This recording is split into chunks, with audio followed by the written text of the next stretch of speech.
তো প্রিয় শিক্ষার্থী বন্ধুরা, তো আমরা আপতন কোণ প্রতিফলন কোণের মান দেখাতে গিয়েছিলাম, এগুলি দেখাবো। তবে এই সৃজনশীলটা যান্ত্রিক একটু গোলযোগের কারণে আমাদের একটু সমস্যা হয়ে গেছে।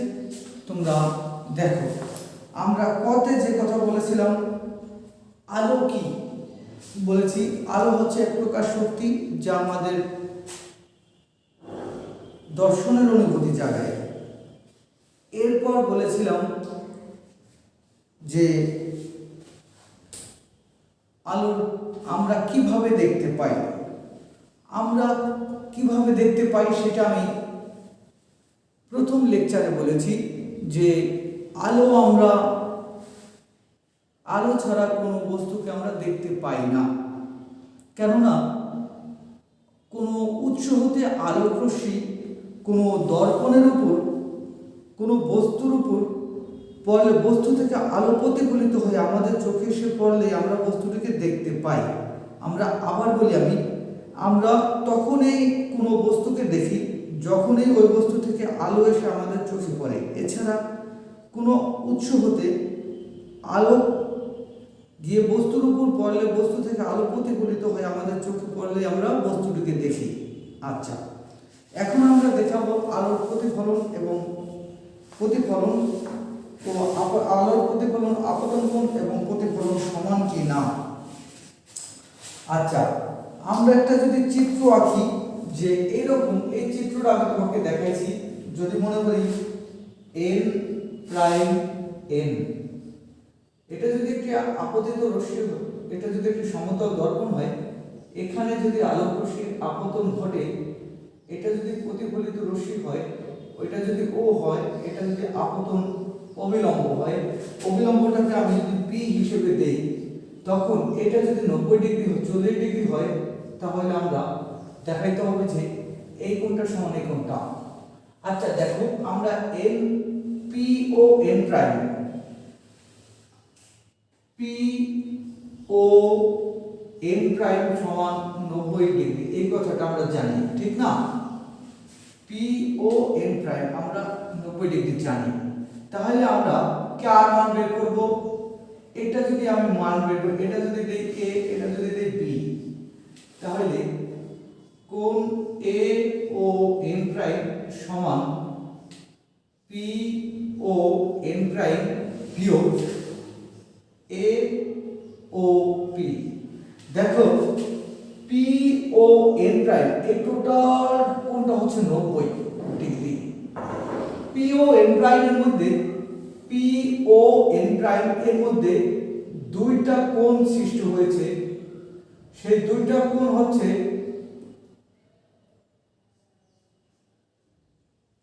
সেই দুইটা কোণের মান হচ্ছে, কোণের নাম হচ্ছে a ও p, a ও n প্রাইম। তাহলে আমি যদি p ও n প্রাইম থেকে যদি আমি p ও a বা a ও p বাদ দিয়ে দেই, তাহলে a ও n প্রাইমের মান পাই। তাহলে এটুকের মান যদি আমার 90 ডিগ্রি হয় বিয়োগ a ও p এর মান 40 ডিগ্রি হলে আমি 50 ডিগ্রি লিখতে পারি। আবার আমি এই আমরা জানি এই কোণটা যদি 40 ডিগ্রি হয়, এই কোণটাও কি হবে? 40 ডিগ্রি হবে, এটাও 40 ডিগ্রি হবে। তাহলে আমরা এই কোণটা 40 ডিগ্রি দেখালে আমি এই কোণটা এখন 40 ডিগ্রি দেখাবো। আচ্ছা, যদি দেখাই আমার p ও n, দেখো p ও n, কোণ p ও n সমান 90 ডিগ্রি আমি জানি। তবে আমরা মুখোমুখি জানি আপতন কোণ প্রতিফলন কোণ সমান, আপতন কোণ প্রতিফলন কোণ সমান, এইটা সমান এইটা আমি জানি, এইটা সমান এইটা জানি, কিন্তু প্রমাণ করে দেখাবো আমি আপতন কোণ প্রতিফলন কোণ সমান। p ও n যদি 90 ডিগ্রি হয়, তাহলে এই কোণটা আমি জানি 50 ডিগ্রি হবে। এইটা যদি আমার 50 ডিগ্রি হয়, এইটাও 50 ডিগ্রি হবে, হবে না? নিশ্চয় হবে। এই যে আমি দেখাইছি। যাই হোক প্রিয় শিক্ষার্থী বন্ধুরা, একটু খেয়াল করতে হবে যে আমার দরকার কাকে, এই কোণটা দরকার। তাহলে আমার পি ও বি সমান পি ও বি সমান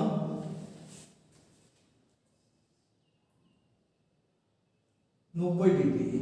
পি ও বি সমান পি ও এন বিয়োগ পি ও এন বিয়োগ B O N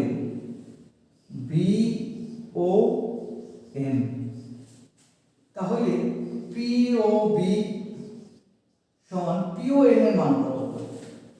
P O N এর মান হচ্ছে 90 ডিগ্রি, বি ও এন এর মান হচ্ছে 50 ডিগ্রি। কারণ এ ও এন এর মান যদি আমার 50 ডিগ্রি হয়, বি ও এন এর মান আমার 50 ডিগ্রি হবে অনুরূপে। তাহলে বিয়োগ 50 ডিগ্রি সমান পি ও বি সমান আমি কি বললাম 40 ডিগ্রি। তাহলে আমি এইটাও 40 ডিগ্রি পেয়েছি, এইটাও 40 ডিগ্রি পেয়েছি। দেখো তাহলে আপতন কোণ সমান প্রতিফলন কোণ। তাহলে আমি বলতে পারি এ ও পি সমান পি ও বি। ক্লিয়ার? প্রিয় শিক্ষার্থী বন্ধুরা, মনে হয় তোমরা বুঝতে পেরেছো।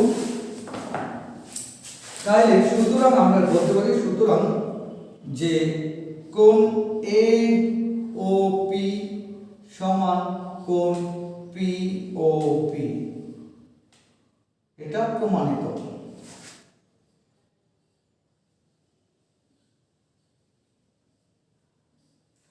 প্রিয় শিক্ষার্থী বন্ধুরা, তাহলে আমরা কি বললাম আপতন কোণ সমান প্রতিফলন কোণ সমান। এখন নিশ্চয় বুঝতে পেরেছো। যদি বুঝতে না পারো তোমরা এটাকে বারবার টেনে টেনে দেখবা, তাহলে বুঝতে পারবে আমি কোনটা সমান কোনটা ধরেছি, কোনটা সমান কোনটা বলেছি। তাহলে আমি এটা মুছে দিলাম। আমার গতে বলে আছে যে 2 নং চিত্রের, আমার গতে বলা আছে 2 নং চিত্রের সাহায্যে বর্ণনা করো যে,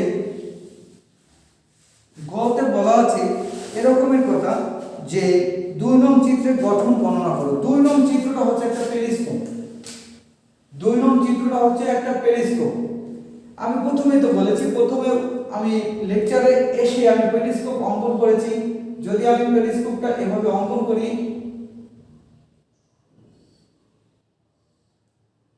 একটু খেয়াল করতে হবে।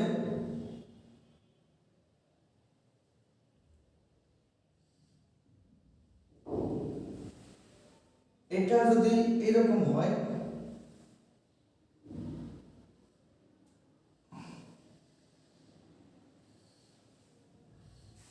এটা যদি একটি সমতল দর্পণ হয়, এখান দিয়ে আলোক রশ্মি এই জায়গায় আপতিত হওয়ার পর এই জায়গায় এসে প্রতিফলিত হবে, এই জায়গায় আপতিত হওয়ার পর এই দিকে প্রতিফলিত হবে। তাহলে একটা কিসের কাজ করবে? পেরিস্কোপের কাজ করবে। প্রিয় শিক্ষার্থী বন্ধুরা, তাহলে এখানে যদি তুমি চোখ স্থাপন করো, তাহলে তুমি কি করবে? এই পেরিস্কোপের গঠন পাবো। আচ্ছা, আমরা পেরিস্কোপের কথা বলবো এখন। এই পেরিস্কোপটা প্রয়োজনীয় উপকরণ কি? প্রয়োজনীয় এই পেরিস্কোপ গঠনের জন্য প্রয়োজনীয় উপকরণগুলি আমি তোমাকে লিখে দিচ্ছি। প্রয়োজনীয় উপকরণ: 1 দুটি সমতল দর্পণ,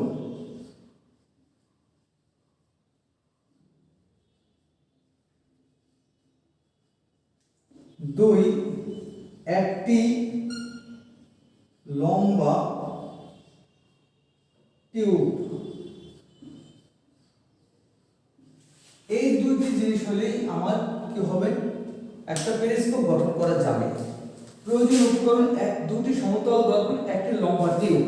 এখন এই লম্বা টিউবের মধ্যখানে আমরা কি করব? দুইটা সমতল দর্পণ 45 ডিগ্রি কোণে আমরা স্থাপিত করব। স্থাপিত 45 ডিগ্রি কোণে করলে সেখানে আমার কি হবে? 90 ডিগ্রি কোণে আলো বিসরণ ঘটিয়ে আমাদের চোখে দর্শনের অনুভূতি জাগাবে।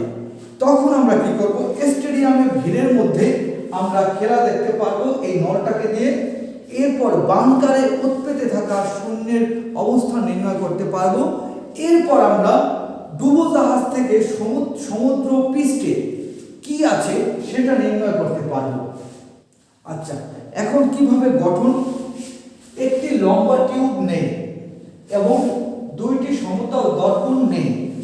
নেওয়ার পরে এই দুই ফালি সমতল দর্পণকে লম্বা টিউবের মধ্যখানে দুই পাশে 45 ডিগ্রি কোণে স্থাপন করি। এরপর স্থাপন করার পর আমরা কি করব, এটাকে 45 ডিগ্রি স্থাপন করা হয়। এরপর এরা পরস্পরের সাথে সমান্তরালে থাকে, 90 ডিগ্রি কোণে আলোর বিসরণ ঘটিয়ে বাঁকিয়ে দেয়।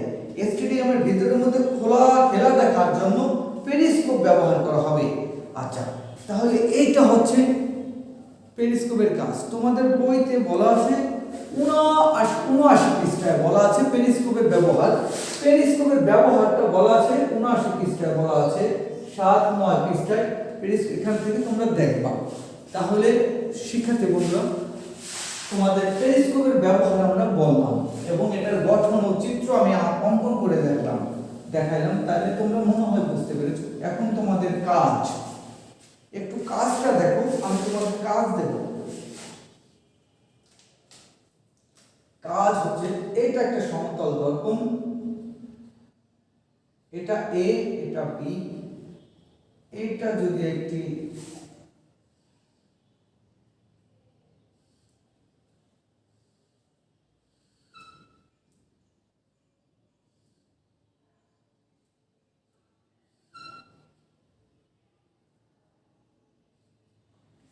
এখন এটাকে আমি এদিক দিয়ে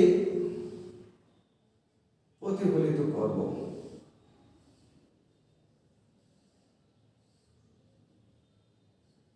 তাহলে এটা আপতিত রশ্মি, এগুলি প্রতিফলিত রশ্মি। আমি যদি কতে বলি, ক আলো কি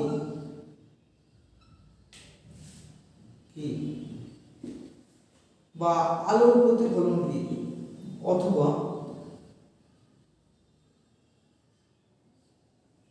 আলোর প্রতিফলন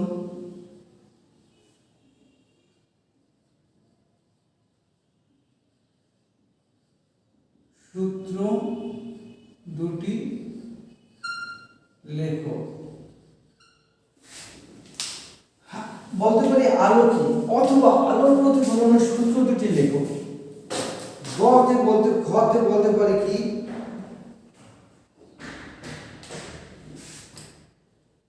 অনিয়মিত প্রতিফলন কাকে বলে, আলো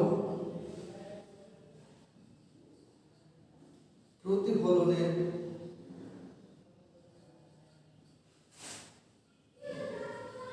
নিয়ম কয়টি?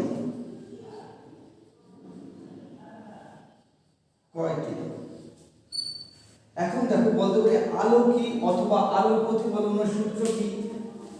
ঘতে বলতে পারি আলোর প্রতিফলনের নিয়ম কয়টি? আলোর প্রতিফলনের নিয়ম হচ্ছে দুইটি, একটা নিয়মিত প্রতিফলন আর একটা অনিয়মিত প্রতিফলন।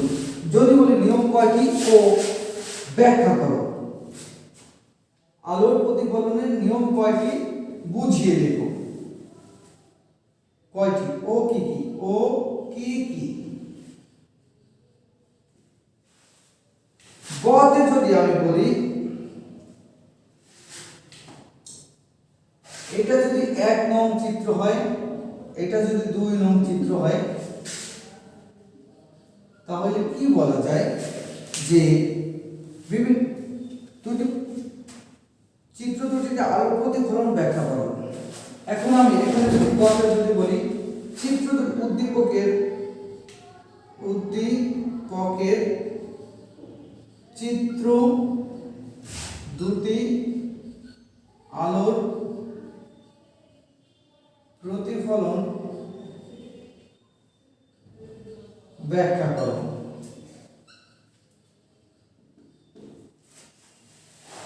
গতে যদি বলি, গহ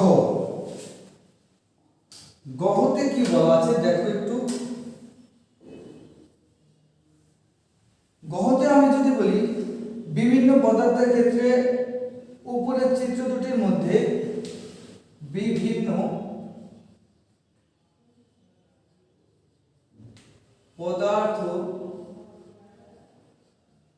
বিভিন্ন পদার্থর ক্ষেত্রে উপরের চিত্র দুটির মধ্যে উপরের বিভিন্ন পদার্থের ক্ষেত্রে উপরের চিত্র দুটির মধ্যে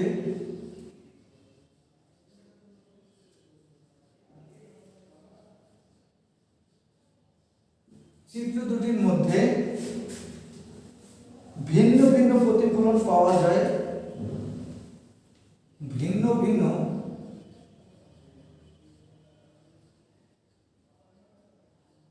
প্রতিফলন পাওয়া যায়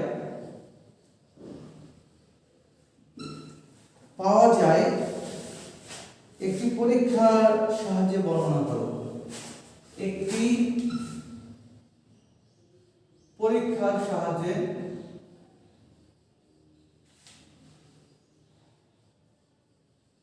বর্ণনা করো।